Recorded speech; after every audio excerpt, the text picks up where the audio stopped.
notably a bag of chips. Strikes also hit homes in Deir el-Balah, in the center of the territory, and in Jabalia in the north, as well as this school, which housed displaced Palestinians in Daraj, in the northwest of the enclave. As of Tuesday, dozens of deaths, according to Gaza's health ministry, most of them women and children. Where are we supposed to go? They're targeting the tents. Tell us, Netanyahu, where can we go if you're going to bomb our children in their sleep? Where are we supposed to go? We can't take this anymore. Benjamin Netanyahu stands behind his actions, saying his goal is to destroy Hamas, rescue Israeli hostages, and take full control of the Gaza Strip. Though he has often brushed off international pressure, the checkpoint of Kerem Shalom was opened Monday to let in a small number of trucks carrying humanitarian aid, after 2 months of an Israeli blockade on Gaza. Tuesday, Netanyahu gave the green light to nearly 100 UN trucks. Let's get more now. It's from France 24's Noga Tarnopolsky in Jerusalem.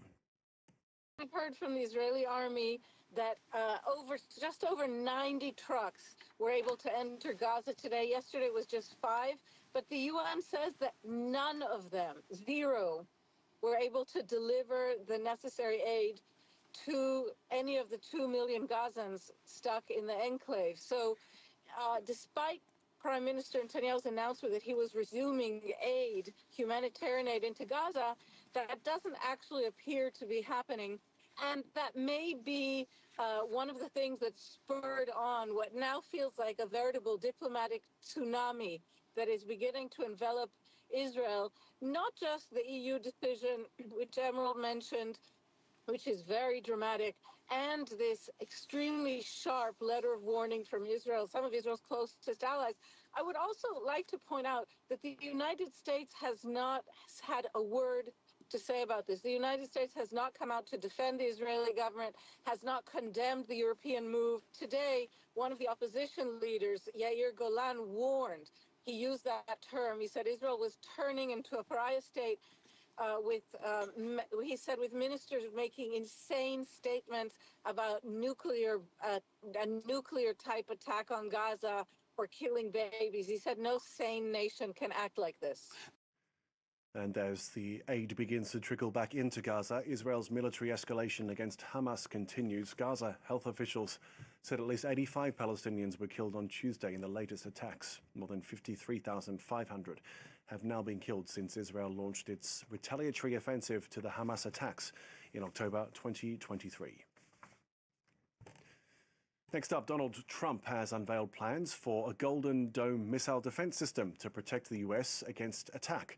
He said an initial $25 billion had been earmarked for the plan, with a potential total price tag of $175 billion. Trump said the dome should be operational in around 3 years. Fraser Jackson in Washington says the U.S. president is keen for it to be completed before the end of his term.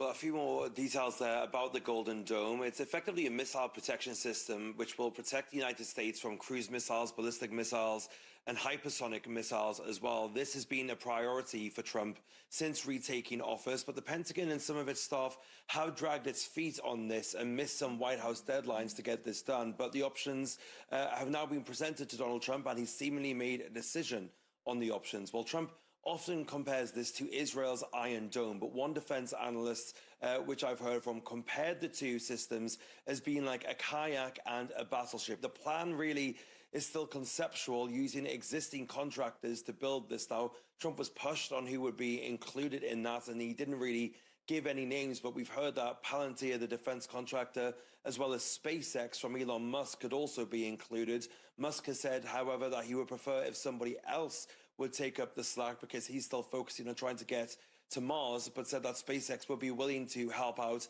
if the president indeed asked. Well, Trump says that all of this will be built within the United States, but there will be apparently some foreign partners interested, as we heard there from Donald Trump, who said that he'd spoken to Canada about it and that the Canadians were interested. The European Union and the UK have announced new sanctions on Russia, targeting its shadow fleet of ships used to transport oil and gas illegally. The EU issued its 17th round of sanctions that targeted nearly 200 more vessels used to skirt Western restrictions on Russian energy exports a major revenue stream for its war effort in Ukraine. It comes a day after US President Donald Trump declared peace negotiations between Russia and Ukraine would begin immediately following his phone call with Vladimir Putin. There has been no indication as to when the talks might begin. Antonia Kerrigan has the details. With efforts to bring about a ceasefire in Ukraine at a standstill, the EU-27 are piling the pressure onto Moscow. The EU has approved its 17th sanction package against Russia, targeting nearly 200 Shadow Fleet ships. New measures also address hybrid threats and human rights. More sanctions on Russia are in the works. The longer Russia wages war, the tougher our response. Russia's Shadow Fleet are ships not obviously Russian, often unflagged, and use their anonymity to transport Russian oil around the world, circumventing sanctions. The 17th round of EU sanctions extends the existing embargo on Russian seaborne oil to some of these vessels the bloc has identified. Meanwhile, in coordination with the bloc, the UK announced 100 new measures, targeting weapons supplies, the Shadow Fleet, financial institutions they believe are helping the Kremlin work around sanctions, and the Social Design Agency, a Russian IT company believed to be essential to Kremlin misinformation campaigns. Separately, a G7 agreement prohibits members from insuring or shipping Russian petroleum to third countries when it is being sold for less than $60 a barrel. The UK and EU may push this week to lower that cap. But while pressure ramps up from one side of the Atlantic, Donald Trump, the self-styled broker of a future peace agreement, came away from a phone call with Vladimir Putin on Monday, seeming to have lost interest in negotiations. I think something's going to happen, and if it doesn't, I'd just back away and they're going to have to keep going. Again, this was a European situation. It should have remained a European situation. President Zelensky has said US sanctions would determine Russia's ability to continue the war. But after Monday's phone call, Washington is instead apparently working towards a normalization of relations with Moscow. South Africa's President Cyril Ramaphosa heads to the White House today for talks with his host Donald Trump. Topping the agenda for their meeting will be trade, the war in Gaza, and white Afrikaner farmers, who the US president has claimed are facing a genocide in South Africa. Yinka Oyetade tells us more.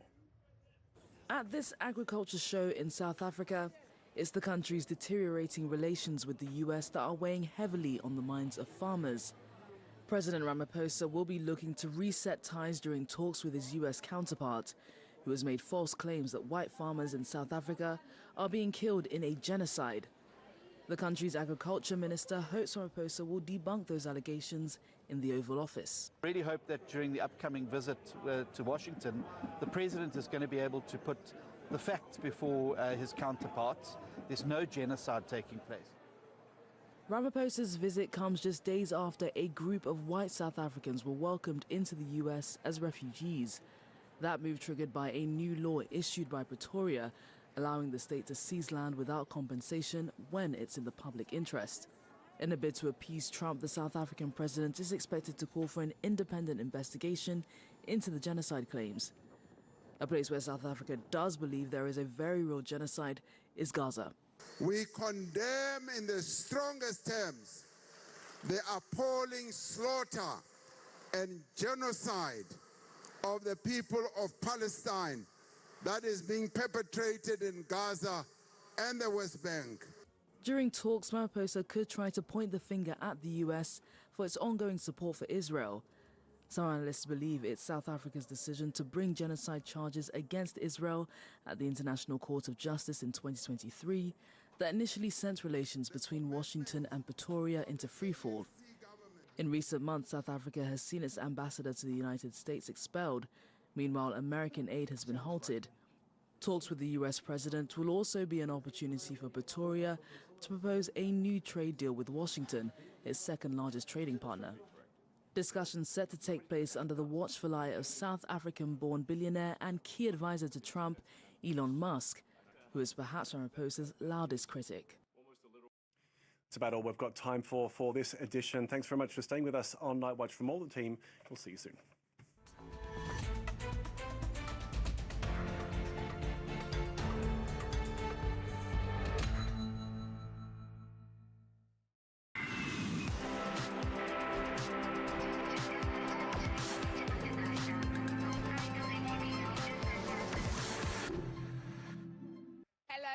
thanks for joining us for another special show from the Cannes Film Festival. And today, Jodie Foster returns to French language cinema in a film called A Private Life. It's a gripping new mystery by acclaimed director Rebecca Zlotowski. The Oscar-winning actress takes on her first French-speaking role in 20 years, starring alongside Daniel Auteuil, Virginie Efira and Matthew Almeric.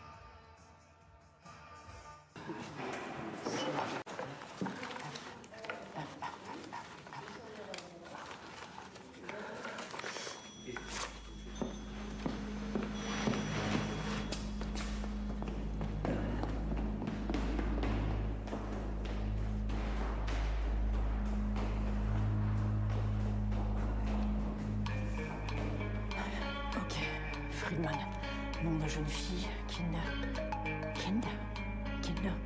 Perle Kinder, Kindertot. La mort de Perle, putain. Madame! The director of A Private Life, Rebecca Zlotowski, is one of France's most celebrated filmmakers. She calls the role a lifelong dream written for the actress. Expect suspense, elegance and a powerful performance from Jodie Foster in this long-awaited return to the Croisette. Over the years, she's been here with films like Taxi Driver, Bugsy Malone and Money Monsters. Olivia Salazar-Winspear reports. She's no stranger to the French Riviera. In fact, Jodie Foster's first time at the Cannes Film Festival was at just 13 years old, with Martin Scorsese's Taxi Driver alongside Robert De Niro. Playing an underage prostitute, she made a big impression, and the film's success thrust her into the spotlight. C'est le meilleur rôle que j'ai fait dans ma vie. Et je trouvais que c'était la première fois que j'ai aimé ce que je fais. 5 decades later, she's back, starring in Rebecca Zlotowski's Vie Privée and putting her French language skills to good use. In 2021, Jodie Foster was celebrated at Cannes with an honorary Palme d'Or for a rich and eclectic body of work.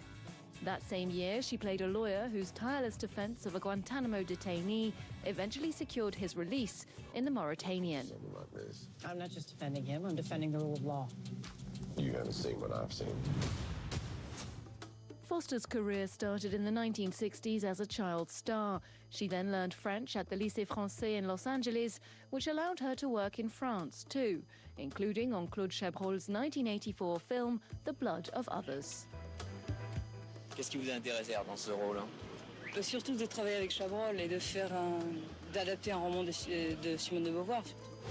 As her career advanced, Foster often chose to play strong and intelligent women, winning an Academy Award for The Accused in 1989 and again in 1991 for her performance as Clarice, an FBI Academy student in The Silence of the Lambs. You'll do fine. Since then, she's cemented her reputation as Hollywood royalty, producing and directing her own features and defending the archives of some of the earliest women filmmakers. It seems Jodie Foster's love affair with cinema still burns brighter than ever. A reminder, Jodie Foster's new film in French is called A Private Life. Next then, 2 major French-speaking stars come together on screen for the first time under the direction of Palme d'Or winning director Julia Ducournau in Alpha. Golshifteh Farhani and Tahar Rahim star in the story of a 13-year-old girl who fears she's been infected by a mysterious illness. The cast spoke to Louise Dupont about working with a visionary director and their bond with the festival.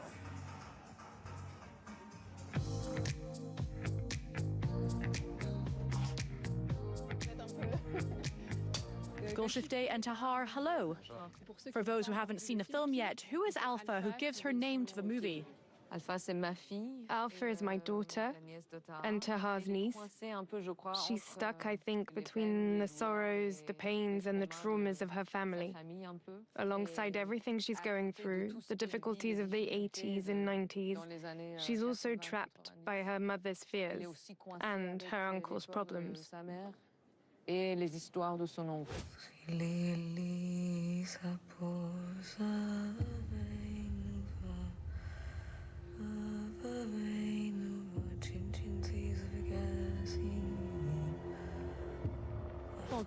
As all of this is taking place, there is a mysterious disease being transmitted through blood and sexual relations.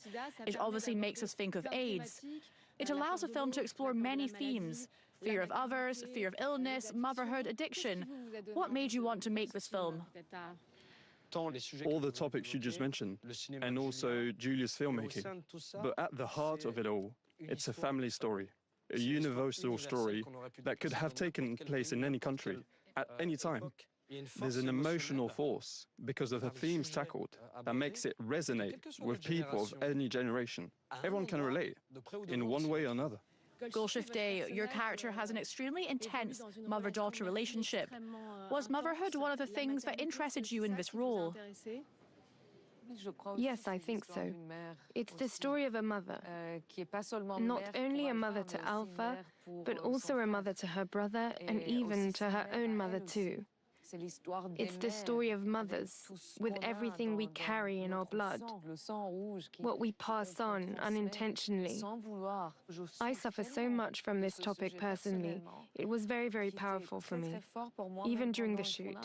And for me, it was very emotional to live and relive all those stories and learn how brave it is to be able to let go.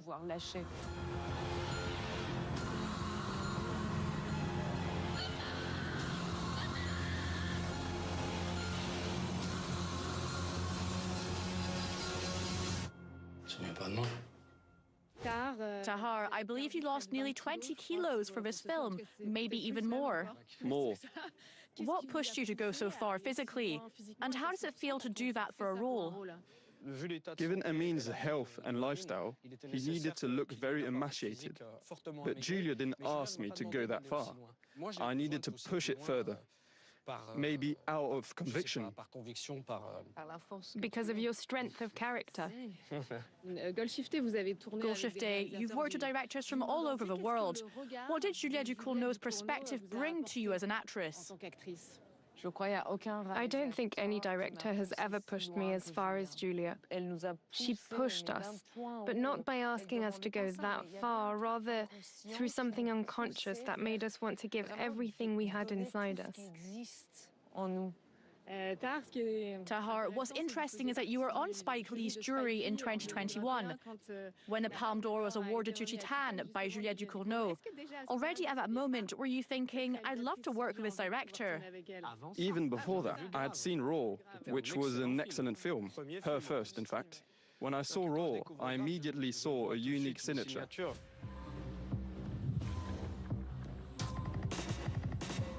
Then Titane came along, and everyone knows what happened.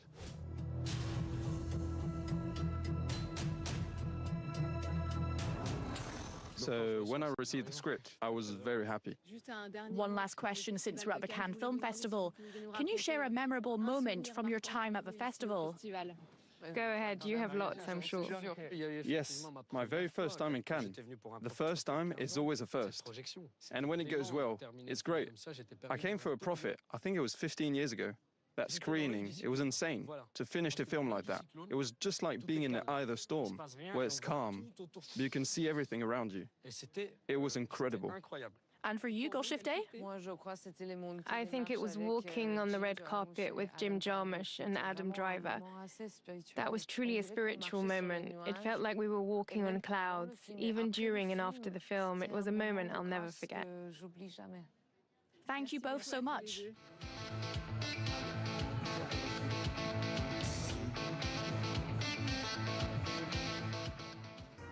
Wow, what amazing memories of the Cannes Film Festival. Next then, we've seen behind the scenes of the red carpet. Now let's explore the press junket. That's what journalists call the interview sessions with actors and actresses. Stella El-Ghazma explains how these quick, carefully timed meetings help to promote the films.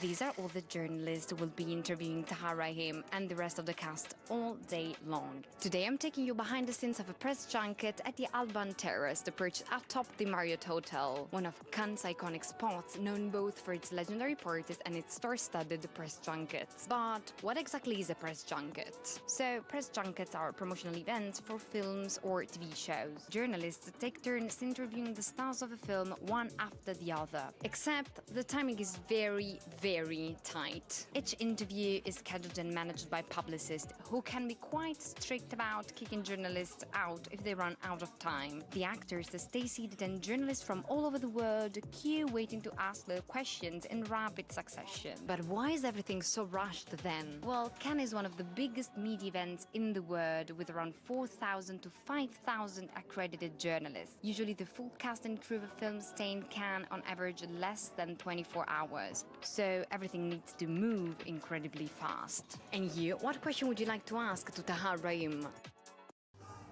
And let me tell you, when you only have 5 minutes with a star, it is not easy. That's it from us for now. We'll leave you with a look at the only Italian filming competition this year. Fury is about a writer who ends up in prison after an unexpected act. Thanks for joining us. See you next time for more from the Cannes Film Festival.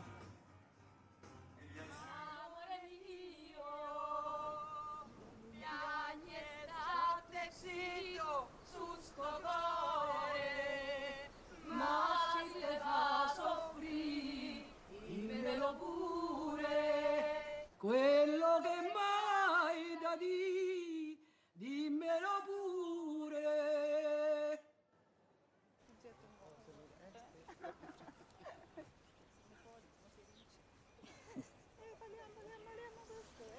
Golia! Dai che ti faccio vedere una cosa, via. Eccomi.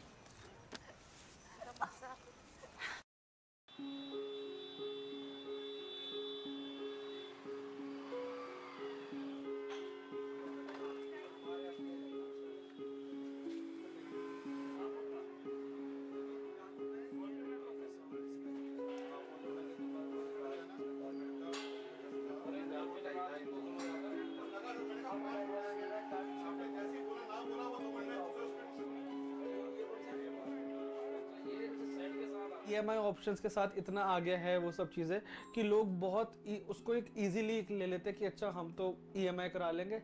कई बार वो options की वजह से लोग extra भी ले लेते हैं।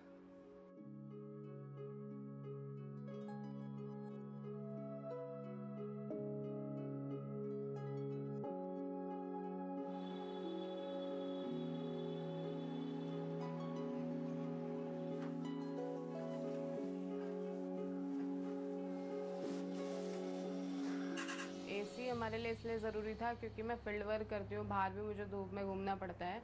मुझे लगा अगर मैं घर जाऊँ तो थोड़ा मेरे को कंफर्ट जोन हो, किचन में काम करना पड़ता है, वहाँ भी काफ़ी गर्मी लगती है। जितने में मैंने एसी लगवाया 50,000 में, इतने में हम गोल्ड ले सकते थे जो इन फ्यूचर हमारे काम भी आ सकता था, बट मैंने प्रायोरिटी एसी को दी क्योंकि मुझे लगा ये भी हमारे लिए ज़्यादा ज़रूरी है।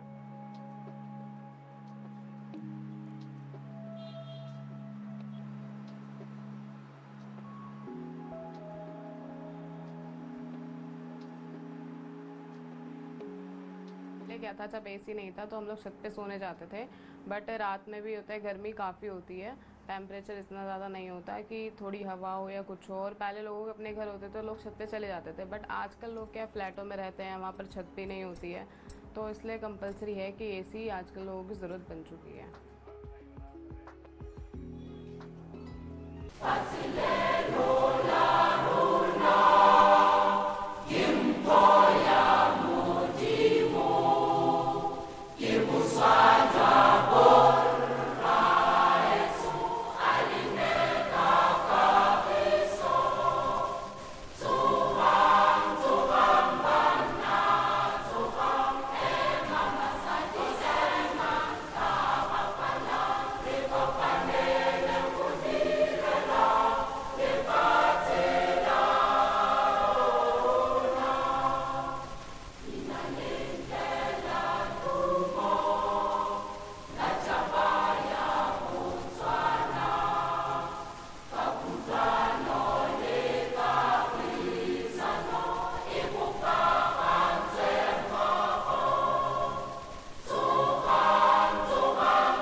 All right, Gap City waking up to strong winds this Wednesday morning, and if you're going to be heading out anytime soon, just make sure that you are aware of that. We'll try to give you details to what to expect weather-wise a little bit later when we call the weather guys to come in and give you an update. Well, a very good morning to you. Thank you so much for being with us on the Daybreak. I'm Reginald Richardson. Well, good morning. Thank you so much for joining us and starting your morning with us. We're together up until 10 a.m. and my name is Khomatseho Utukile. Let's start with the headlines.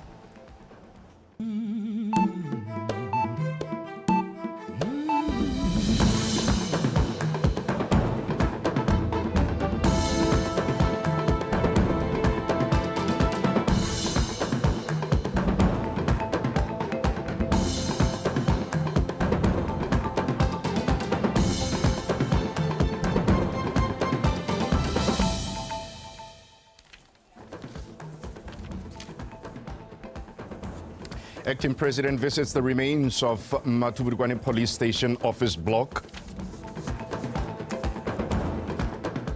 Museums are implored to adopt integrated digital strategies to deepen visitor engagement and expand cultural and tourism impact.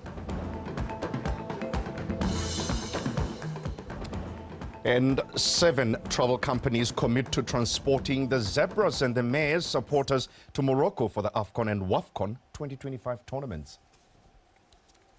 Well, we're live from Gaborone, the capital. Let's go into our top story.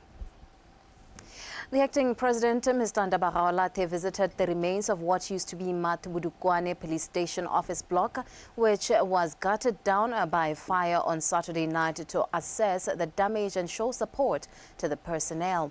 Meanwhile, authorities have in their custody a middle-aged man suspected to be the arsonist who left the multi-million Pula office block burnt down to ashes. Kikanse Kurumalo has more. As investigations continue on Matubudukwane Police Station fire, a suspect is currently in custody, with the community being assured that the police are working tirelessly to get to the bottom of the motive behind this crime and to prevent such incidents in the future.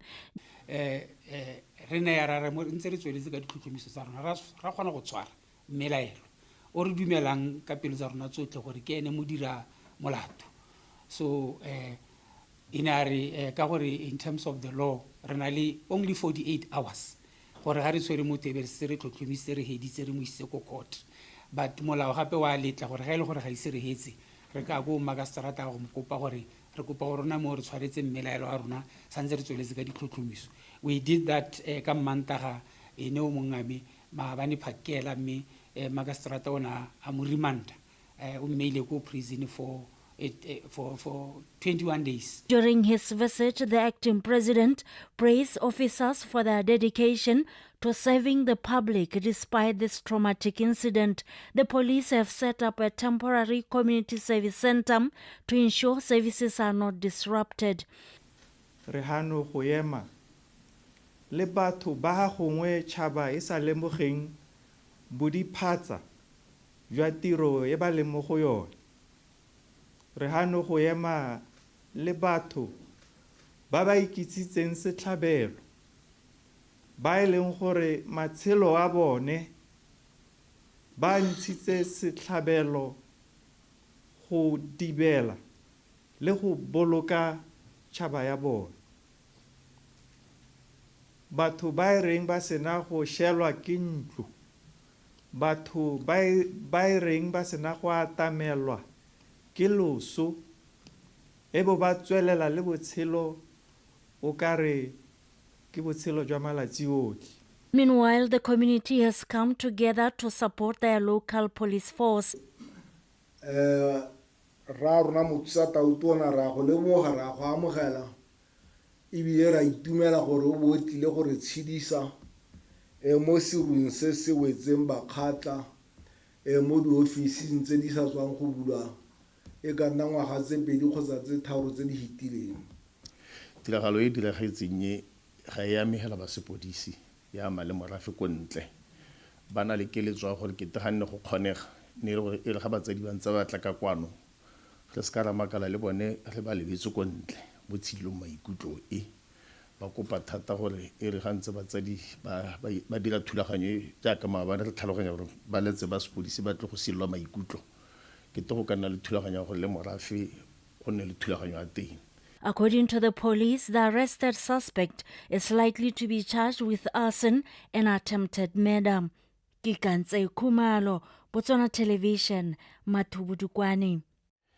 The Permanent Secretary in the Ministry of Environment and Tourism, Mr. Mutukanela, says in a rapidly changing society, museums need to rethink traditional exhibition formats and become more technologically driven to attract the younger generation. He added that museums need to work hand in hand with local artists to create exhibitions featuring different cultures of tribes in Botswana. Mr. Mutukanela was speaking at the commemoration of International Museum Day.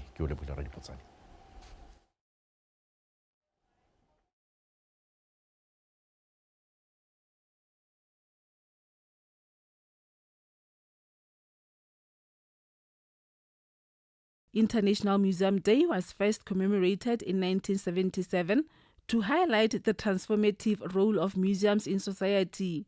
This year, the International Council of Museums calls upon museums across the world to focus on how museums can navigate and contribute to a world undergoing cultural and technological shifts. Today is the day for celebrating Museums Day. This is a day where we need to reflect, think, look back and say, we have come from where we started, we are here.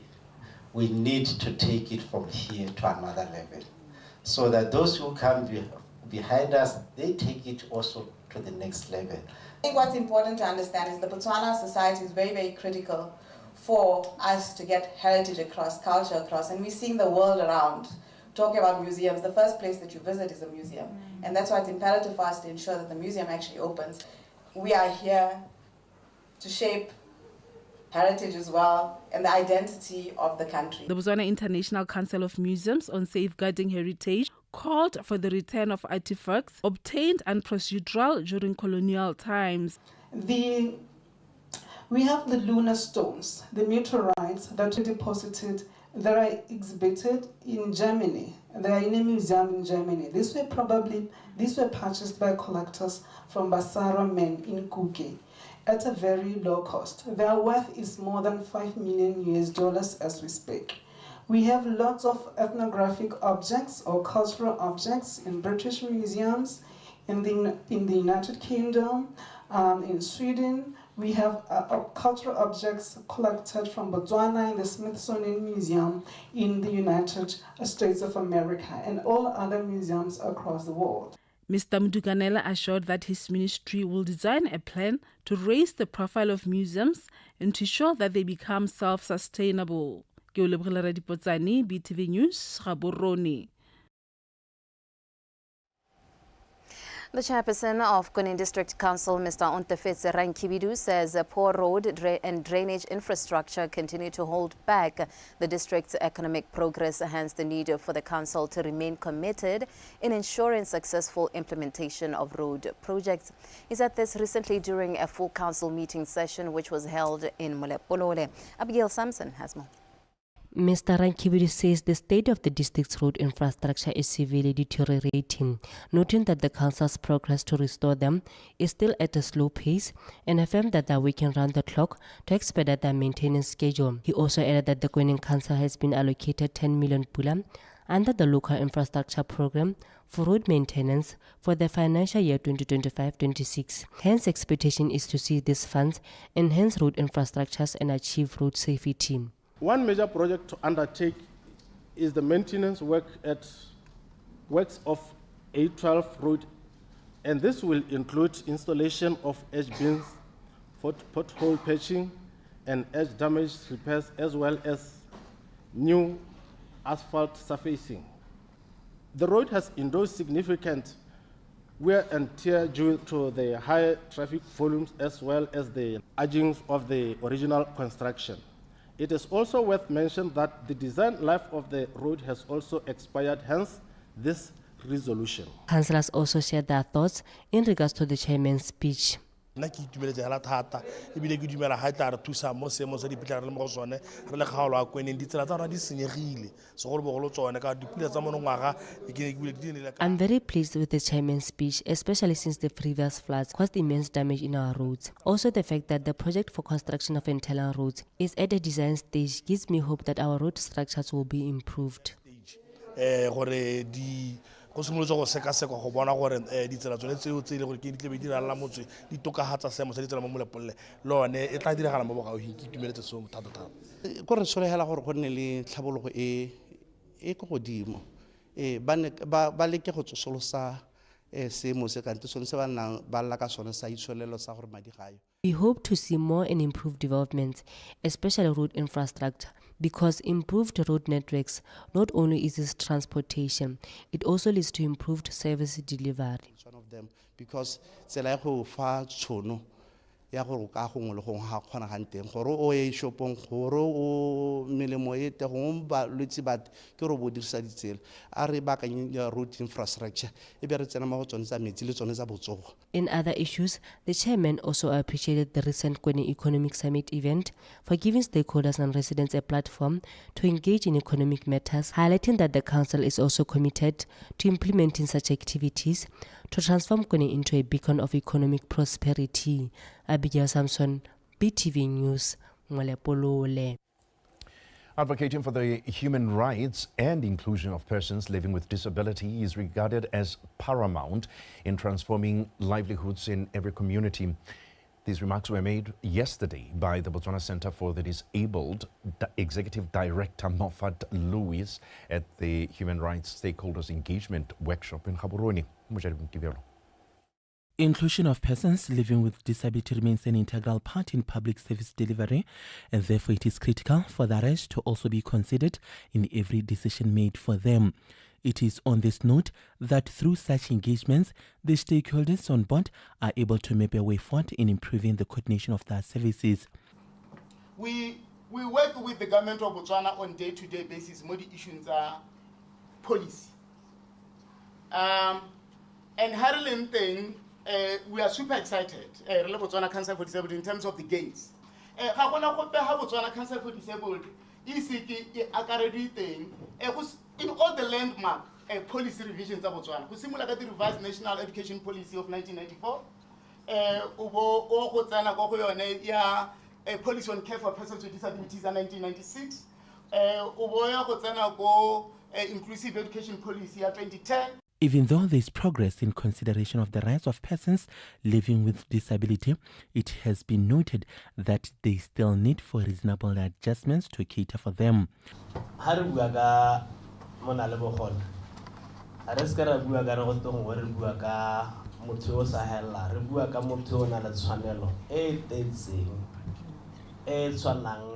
We should respect and consider the human rights of people living with disability. The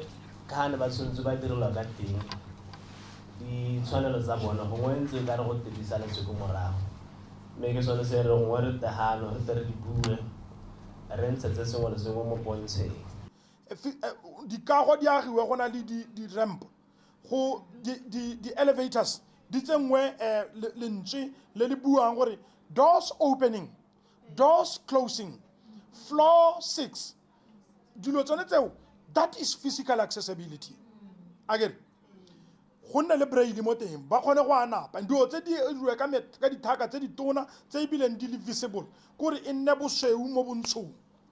Human Rights Workshop further called on for general support and advocacy for the persons living with disability, respect for inherent dignity, as well as full and effective participation of them in the society. Mojadi Mukibelo, BTV News, Gaborone. The Bangwatoko Lieutenant General Seretse Khama Ian Khama IV says preparations for the Seretse Khama Day in remembrance of the first president of Botswana, Seretse Khama, are underway. Speaking at a Khotla meeting aimed at updating the community about the upcoming events, Kgosi Khama IV shared progress made on organizing the Seretse Khama Marathon and Culture Day events, which are expected to be held on the 1st of July in Serowe. Love Mo Mario has more.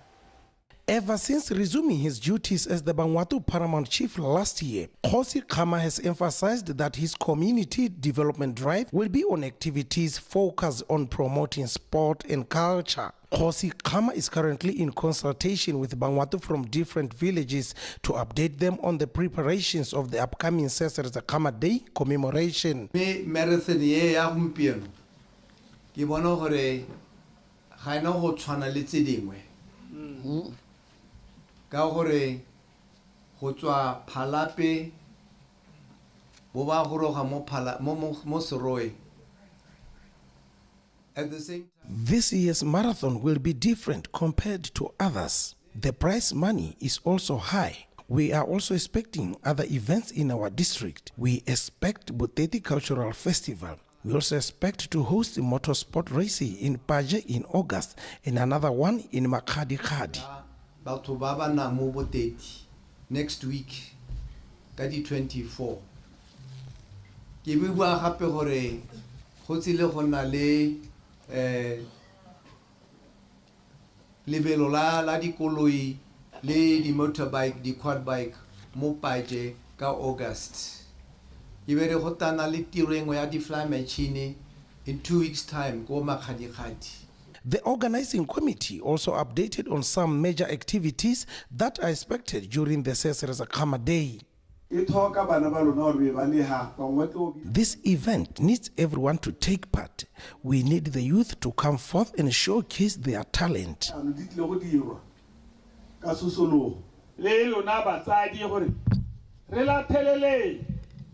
I appeal to everyone in the country to help us through sponsoring our event. I promise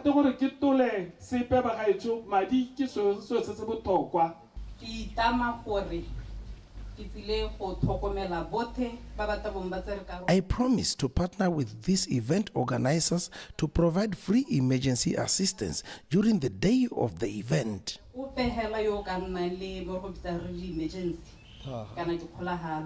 At the moment, Bangwatu are working day and night to make this commemoration a success, as they are expecting different people across the country to grace this event. Love Mo Mario, BTV News, Serowe.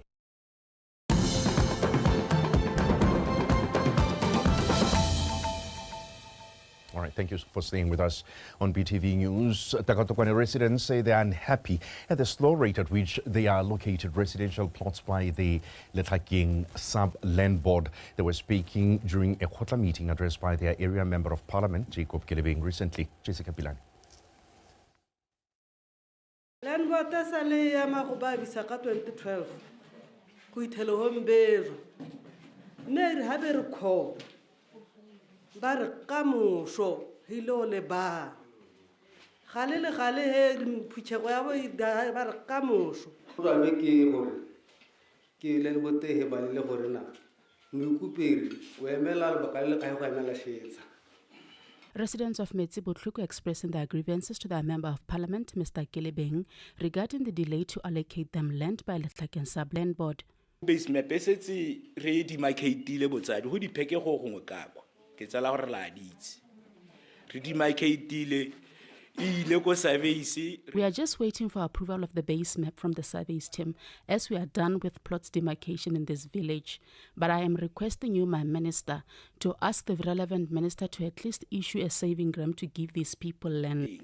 Ke Metsibotluko ke Kaudwane ke shore la tholo gore bogolo ang kwalle ke ta itirela di temporary plot number ke ba be e tara ba sena go approve e le gone re ka bana la di number tse di twahetse ne re ntse re tsweletse re botsa le gone go go ba. As the Member of Parliament, I am following this issue closely because we cannot wait this long to be allocated land. So I will make sure that this issue gets resolved. Still at this meeting, the residents shared other challenges they are facing in the village.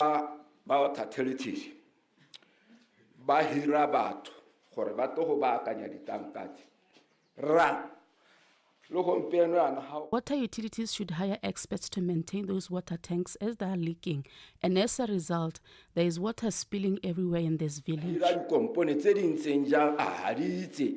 a go diragala eng kore ha re tlhaloganye re mo thulaganyong ya gore we are in a process of maintaining the water network of this area so that water can reach those tanks effectively.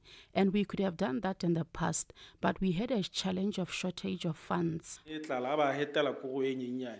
Gilliben said it is his responsibility to ensure that constituents have access to government services and also pleaded with them to be patient, citing that government is still working around the clock to deliver on its promises.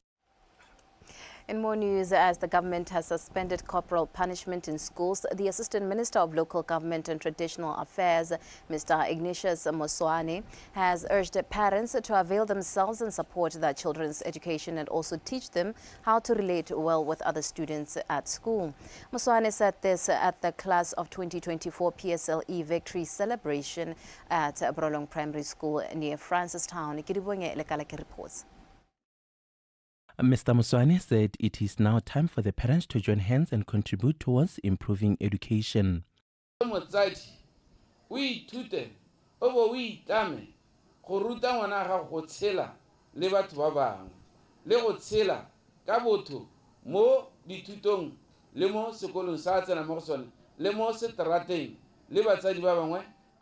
a parent, learn to teach your children how to associate with others with respect, despite where they are. Do not burden teachers with your responsibilities, because it is your responsibility as a parent to ensure that your child is well mannered.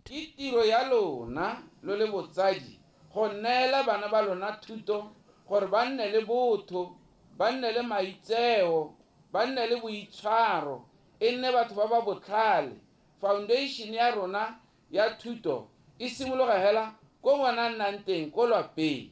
Despite the milestone of obtaining position 3 at the 2024 PSLE results, Borolong Primary School has a large number of students. Well, there's also a shortage of classrooms. Population ya rona ya gola ya mo sekolong sa Borolong ya gola themele theme ngwaga le ngwaga. Gompieno re na le bana ba le 1062 versus 22 classrooms.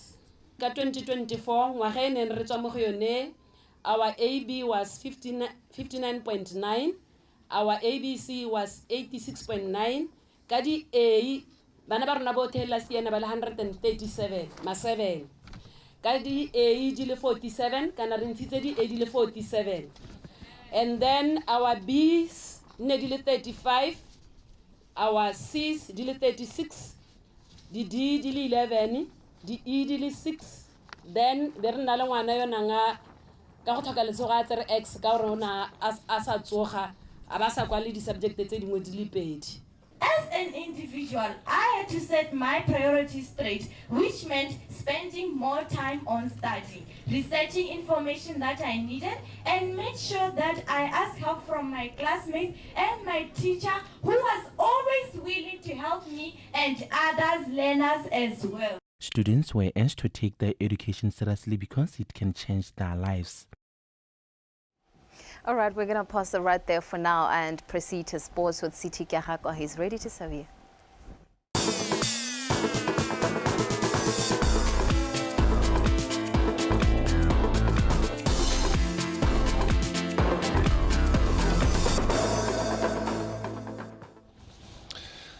Thank you also very much, Reggie and Komotego, for that insightful news update. It is now time for your sports news, and I am BTV-DIKGANG. And here are your leading stories. Botswana National Sport Commission Sports Development Director Peaceful Seleka says for the country's coaches and athletes to be nominated for the AUSC Region 5 honors is a sign of their progress and hard work. Seleka was speaking following the nomination of the country's athletes and coaches for the African Union Sports Council Region 5 annual award scheduled for Saturday in Harare, Zimbabwe. Kagiso Molelekwa with more.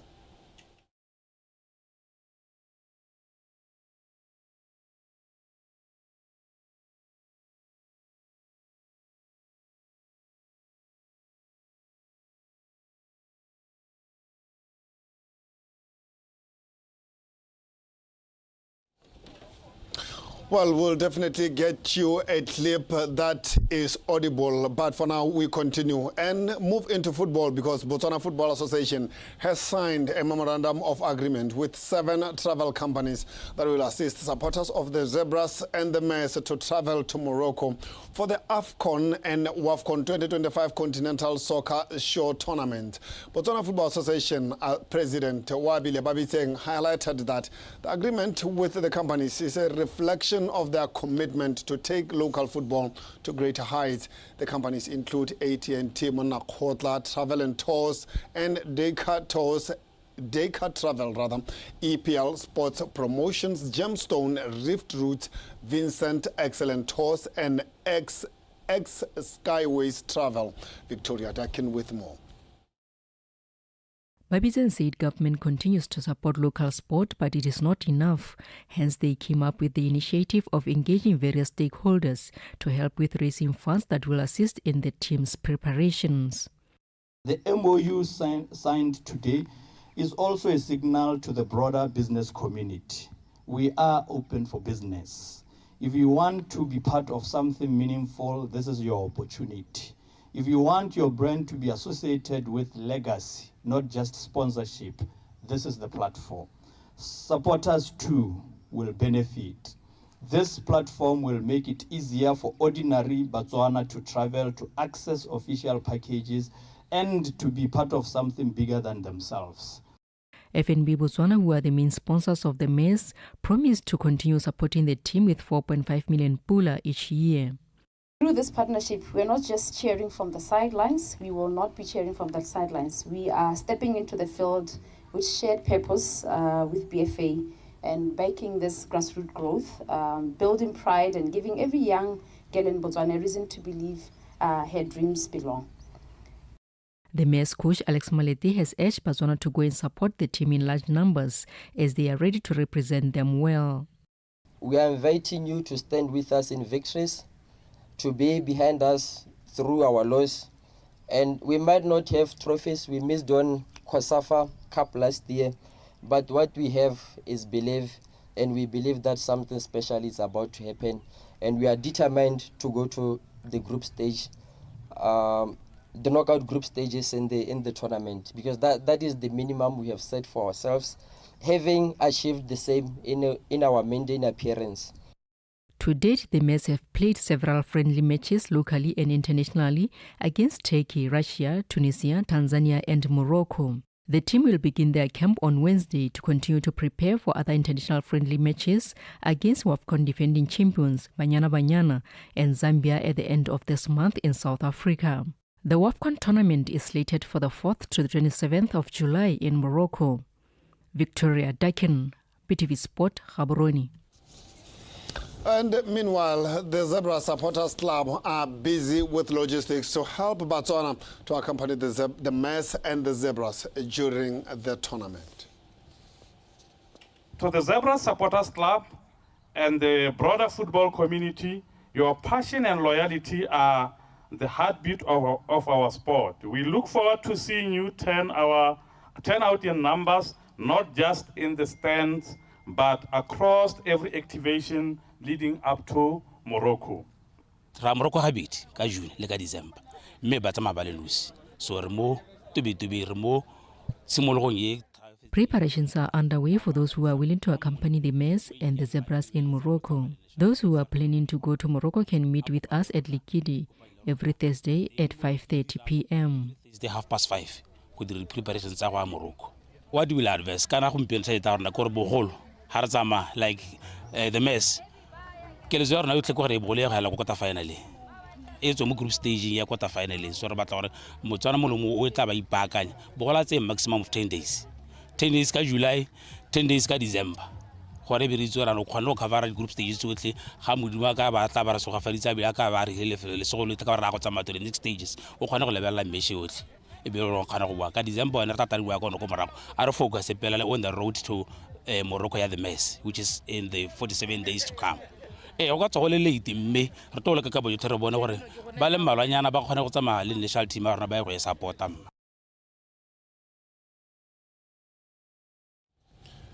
Earlier on, we gave you a story on the development director at Botswana National Sports Commission, that is Peaceful Seleka, when commending the nomination of some of our local athletes and officials ahead of the AESC Region 5 Awards to be held in Zimbabwe over the weekend. Now let's revisit that particular story. After a sterling performance by the country's athletes and coaches in a various sporting season, Seleka said it was not surprising to see them selected to compete for regional honors. This to us is an achievement because it's a work in progress. It's continuing from the last year's awards. This year we are obviously dominating most of the categories, and it shows growth. It actually talks to the achievement that we have seen in the recent past. With regards to our athletes in international competitions. This is a reflection of what they've been achieving. So they've been nominated because of the good work that they are doing while representing the country. In addition, Seleka said Region 5 Annual Sport Awards bring competition to players, coaches, as well as athletes, and enhance the growth and development of sport regionally.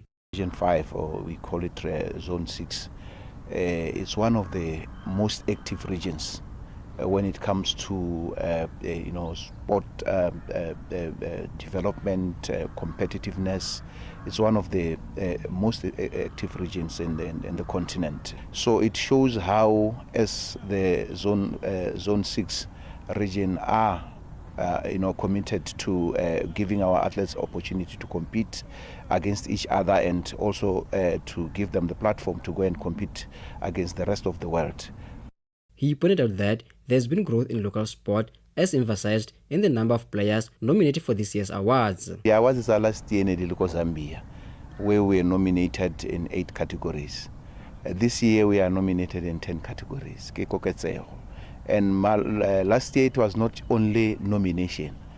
We were nominated and we came up with 3 awards, major awards. Last year Neritere award Country of the Year. And then we also got award Sports Person of the Year. That's the biggest of award, Mode Award in Zonetse, and we took a Junior Sport Award. So this year we are nominated in almost all the categories that are available.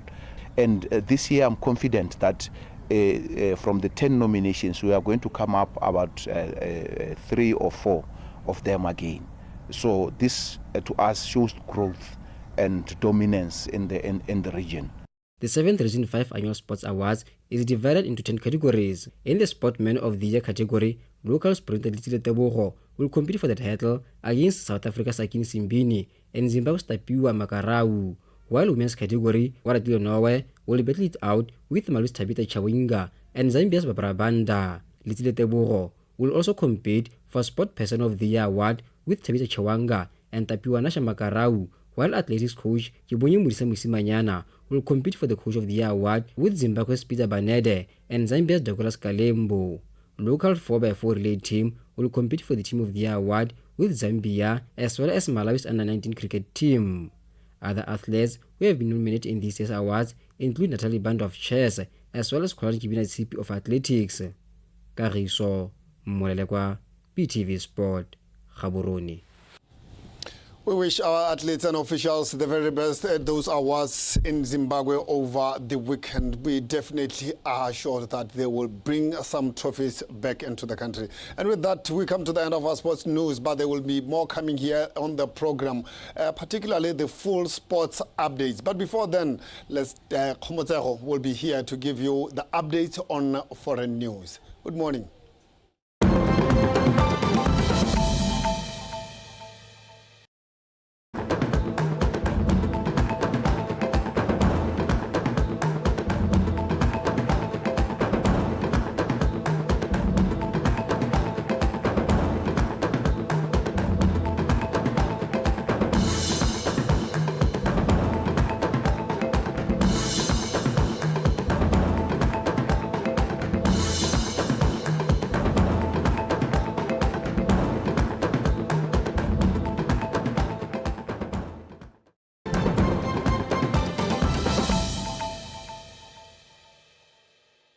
You should know at the back of your mind what is the type of market that you're going to supply.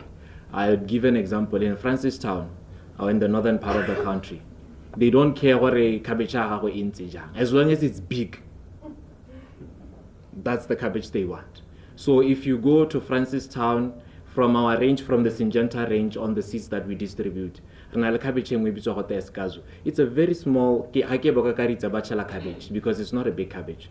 Usually on average around 3.5 kg to 2.5 kg. How look at Francistown, because the market demands cabbage.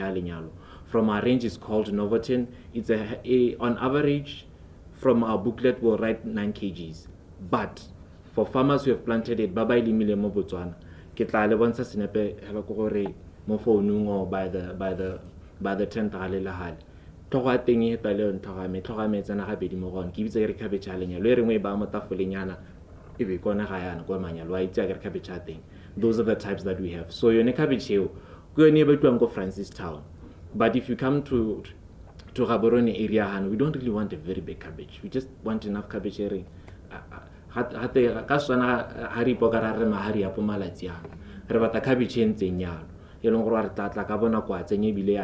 So in terms of that, you need to know the market that you're going to supply.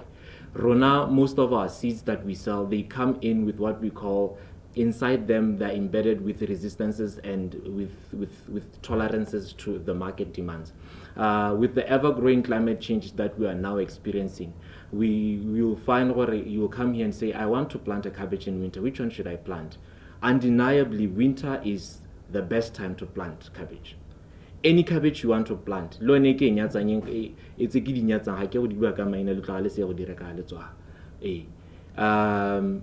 usually is because they're OPV, they don't not really always perform well. But so even if you plant it now in winter, it will always perform. Could you crop? How select a crop to farm with also? You must know or plant. How do you plant a meat or plantella? Are you planting meat or hareta katsela and a timo smulamo ya hobeta kwa ko airport junction? Ulimile meat. Kana kwa harvest urala matoro midu feite. Oh, utle bontle, you have harvested very good. On a marak. Never ever make a mistake. Ya ho plant a crop without proper market. When you only starting to plant a crop, whether it is vegetables of kilusen or mid of sorghum, you must know what at least 60% or 70% of that particular crop wa marake. The retaining percentage ke ewa ho feed kayo ha ile gore wa feed. Automatically it says to you gore this is business to you because the input cost of crop is especially lucerne. That is why lucerne you only plant once.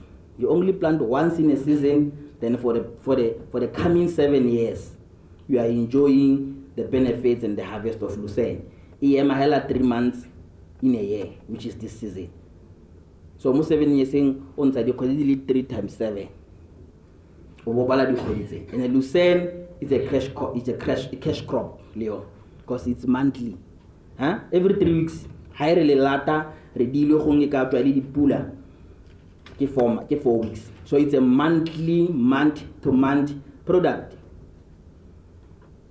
Adi tayri di edile. Re khona ga kuma bikinyana hela hale re ntsha di bale tse 100 ra go rekisa ra go tsenya di tayri. So you also farm in a way where you understand your fields ka mkhodi dutsing ka teng.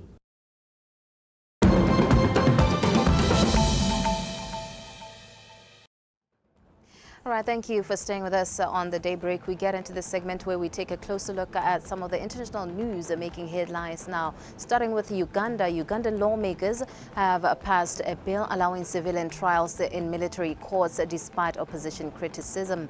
The legislation was introduced after the Supreme Court ruled that civilians cannot be court-martialed, questioning the competence of untrained military officers.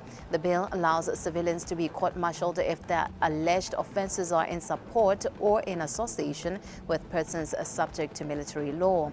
However, human rights activists and Amnesty International warn that military courts could help entrench repression ahead of the 2026 elections. President Yoweri Museveni is expected to sign the bill, and many Ugandans expect an unpredictable political transition due to the lack of a clear successor within the ruling National Resistance Movement Party. Moving on, U.S. immigration officials have started deporting around 12 South Asian migrants to South Sudan, according to a court filing and media reports. Lawyers argue that the move violates a prior order, citing a May 7th emergency motion after reports of planned deportations to Libya and Saudi Arabia. The removal of a Burmese national and Vietnamese national is a violation of an earlier order, as they were last filed on May 7th. The court sided with the plaintiffs, and the men were eventually transported back to an immigration detention center. The Trump administration banned visas for South Sudanese nationals in April as part of President Trump's anti-immigration platform. Moving on, the British government has suspended free trade negotiations with Israel and imposed new sanctions on the West Bank settlements following criticism of Israel's military actions in Gaza. The move comes after the UK, France and Canada condemned Israel's handling of the Gaza war and its actions in the occupied West Bank. Foreign Secretary David Lammy stated that the UK cannot continue discussions with Israel due to its aggressive policies in the West Bank and Gaza. Now, the announcement comes after British Prime Minister Keir Starmer criticized